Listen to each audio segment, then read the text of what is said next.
उसको देखा ही होगा आपने सोशल मीडिया पे। आपसे बता दूं कि एक सलाह है निरहुआ जी को कि जो नेचुरली चीज़ें हैं, जो प्रकृति की दी हुई चीज़ है, उसमें हस्तक्षेप न करें। इसके पहले भी उन्होंने कहा था कि हम ब्रह्मा की लेख को मिटा देंगे। ये पढ़ा लिखा वेल क्वालिफाइड एजुकेटेड इंसान नहीं बोल सकता इस तरह की बातें। वेल क्वालिफाइड आदमी नहीं बोलेगा इस तरह से। और अगर इस तरह की अगर उनकी लगता है कि मानसिक संतुलन, मुझको लग रहा है कि जस चुनाव करीब आ रहा है, वो अपना आपा खोते चले जा रहे हैं। अब बताइए कि उनसे पूछ के कोई बच्चा पैदा करेगा?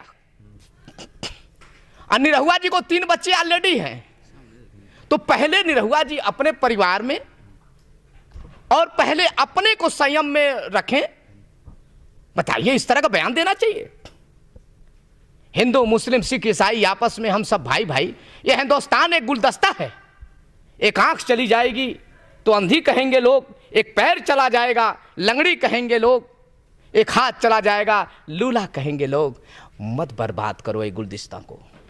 अच्छा आजाद जी, एक चीज़ आपने देखी होगी कि काफ़ी तौर पे देखा जाता है कि अगर निरहुआ का ये जो बयान था, इसको अमित मालवीय जो आईटी प्रमुख हैं बीजेपी के, उन्होंने कहा, उन्होंने ट्वीट करके कहा कि एफआईआर कराई जाए कि ये डीप फेक वीडियो है, फेक वीडियो बना करके इसको कांग्रेस के लोगों ने वो किया है। तो क्या कहना चाहेंगे? इसकी जांच कराएं। अगर कोई इनके वीडियो को, निरहुआ जी के वक्तव्य को अगर कोई तोड़ मड़ोड़ के समाज में अगर दे रहा है तो उसके खिलाफ मुकदमा होना चाहिए। अगर ये निकल जाए कि निरहुआ जी के द्वारा ये बोला गया, तो फिर यहाँ क्या होना चाहिए? नियम तो दोनों पे बराबर होना चाहिए। अगर ये सत्यता क्लियर हो जाए, लीगल प्रोसीडिंग ऑन रिकॉर्ड ये क्लियर हो जाए कि निरहुआ जी के द्वारा ये बात कही गई है, तो जो जिम्मेदारी तोड़ मड़ोड़ के जो बातों को रखने वाले लोग हैं, अगर वो गलत हैं तो उन पे कार्रवाई होनी चाहिए। अगर निरहुआ जी के द्वारा अगर ये बात कही गई है तो नियम तो दोनों पे बराबर बनता है। आप कौन होते हैं भाई कि कोई एक लड़का पैदा करे चाहे 20 लड़का पैदा करे? ये प्रकृति की देन है, पति पत्नी के बीच में संबंध जो है आप सबको रोक लेंगे? एक कानून पास करा दो जो है संसद के अंदर कि कोई एक दूसरे से संपर्क नहीं करेगा। ये क्या ओझी मानसिकता की राजनीति कर रहे हैं लोग, समझ में नहीं आता है लोगों को। अच्छा जी, एक चीज़ बताइए, एक भीमगढ़ में भी एक ब्राह्मण की हत्या हुई है, उसको लेकर के क्या कहना चाहिए? अब तो आप सोचिए, ये कलयुग के देवता हैं जो है ब्राह्मण। अब देवताओं का अवतार नहीं होना है। मैं तो कहूंगा सबसे कि ब्राह्मण को ही देवता मान के पूजें लोग, क्योंकि अब कलयुग में देवताओं का अवतार होना बंद हो गया। अब कलयुग के देवता ब्राह्मण को मान के लोग चले। आप बताइए, श्रीकांत शुक्ला की जो हत्या हुई है बरौली के अंदर, फावड़े से मार दिया गया, सर को चाक कर दिया गया, पूरे परिवार को घर में घुस के 6 लोग 7 लोग घर में घुस के बर्बरता की गई, और अभी तक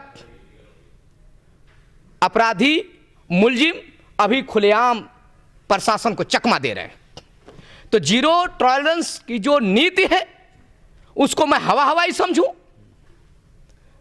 कहां गए तेरे वादे, कहां गए तेरे इरादे? आज देश पूछ रहा है। हरिहरपुर में अगर दूसरे समुदाय से विवाद होता है तो उससे घर बुलडोजर पहुंच जा रहा है। अहिरौला के अंदर मौर्या का परिवार का मामला आता है तो बुलडोजर जो नहीं काम कर रहा है। यहां ब्राह्मण से ब्राह्मण की बात आ रही है, बुलडोजर काम नहीं कर रहा है। तो देश के अंदर दोहरी मानसिकता की राजनीति नहीं चलानी चाहिए। मेरी एक सलाह है, मेरी एक सबसे एक निवेदन है। मैं जरूर चाहूंगा कि जनप्रतिनिधियों से भी चाहूंगा और इस सरकार से भी निवेदन करूंगा कि जो अन्याय किया है उस परिवार के साथ, पीड़ित परिवार के साथ सभी लोग की सहानुभूति हो, और यह सरकार और जिला प्रशासन जल्द से जल्द उस परिवार को न्याय दे, तब जाकर हम सब हिंदुस्तानी का नारा कामयाब होगा।